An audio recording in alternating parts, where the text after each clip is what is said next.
Hello students, welcome to Sacred Hearts online computer class. I am your computer teacher Himani Messi and today we are going to continue our fourth chapter, Editing in Excel 2013. In today's class we are going to study about moving cell contents. You can use cut and paste method to move cell contents from one place to another. In order to move the data by using home tab commands, follow these steps. हमें अगर अपने cell contents को एक place से दूसरे place पे move करना होता है तो इसके लिए बेस्ट ऑप्शन होता है कट एंड पेस्ट। और कट एंड पेस्ट ऑप्शन हमारा कहाँ अवेलेबल होता है? होम टैब पे। और इसके लिए हमें कुछ स्टेप्स को फॉलो करना होता है। So step 1, select the range of cells that is to be moved. जिस रेंज को सेल्स की जिस रेंज को हमें मूव करना होता है पहले उतने सारे सेल्स को हम सिलेक्ट करते हैं। Then step 2, click on the home tab. Click on the cut option from the clipboard group. A dotted line will appear around the selected cells. Home tab पे क्लिक करते हैं और जो क्लिप आर्ट ग्रुप है उसमें से जाके हम कट ऑप्शन पे क्लिक करते हैं। मीन्स आप पहले सेल सिलेक्ट कीजिए, उसके बाद कट ऑप्शन पे क्लिक कीजिए होम टैब में जा करके, और जो आपके सिलेक्टेड सेल्स हैं उनके चारों तरफ एक मूव्ड लाइन या डॉटेड लाइन आपको दिखाई देने लगेगी। Step 3, click on the upper left cell of the range in which you want to move the column. अब जिस सेल में जहाँ पे आपको आपके डेटा को मूव करना है वहाँ पे जाके उस सेल पे हम क्लिक करते हैं। And then step 4, click on the paste button. The selected data will move to the new location.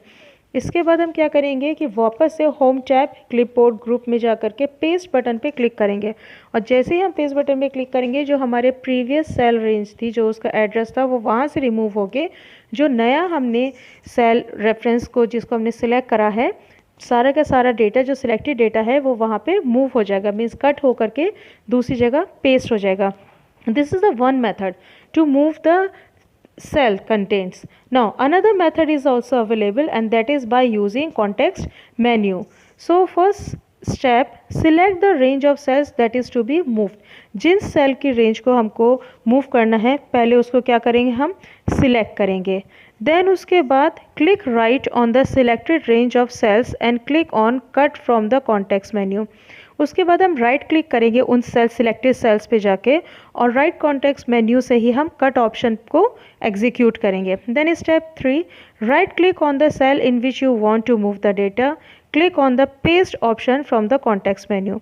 अब जहाँ पे भी हमें अपने डेटा को पेस्ट करना है वहाँ पे हम कर्सर को मूव करेंगे और उस सेल पे अपने कर्सर को प्लेस करेंगे और वहाँ पे हम राइट क्लिक करेंगे कॉन्टेक्स्ट मेन्यू ओपन करने के लिए, और कॉन्टेक्स्ट मेन्यू से हम पेस्ट ऑप्शन पे क्लिक करेंगे।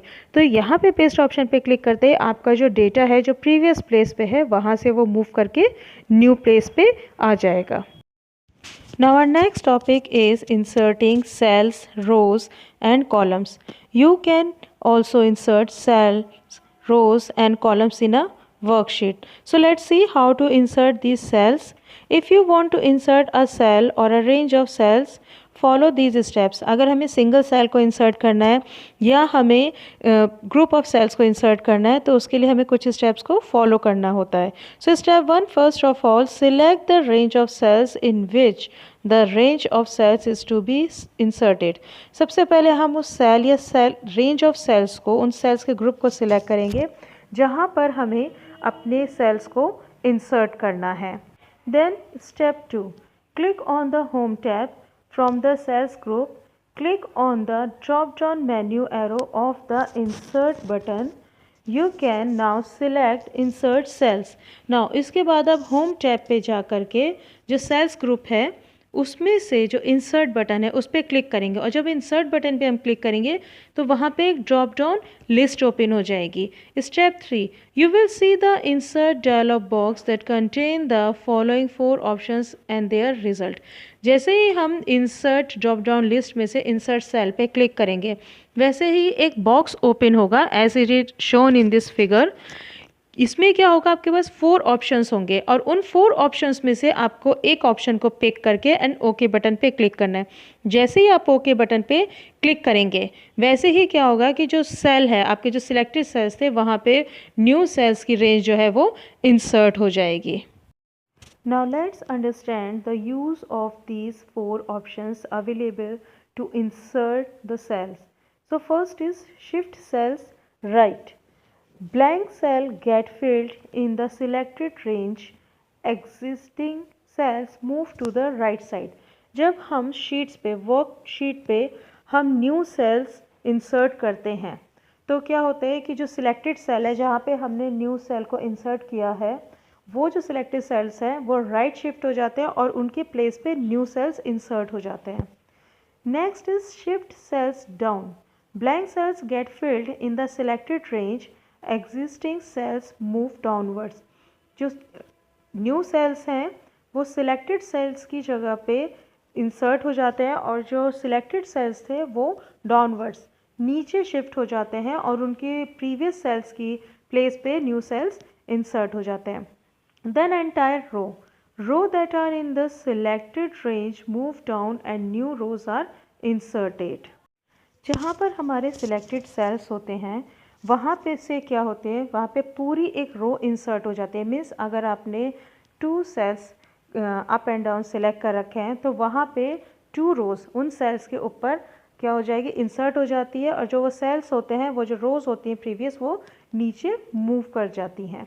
Then entire columns that are in the selected range move to right side and new columns are inserted.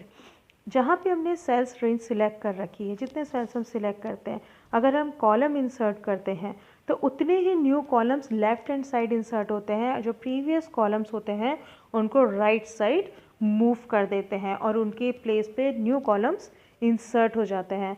So this is the way to move the content in the cell and insert new cells on your worksheet. This is all for today's class. Keep yourself safe and healthy. We'll meet again next time. Till then, goodbye.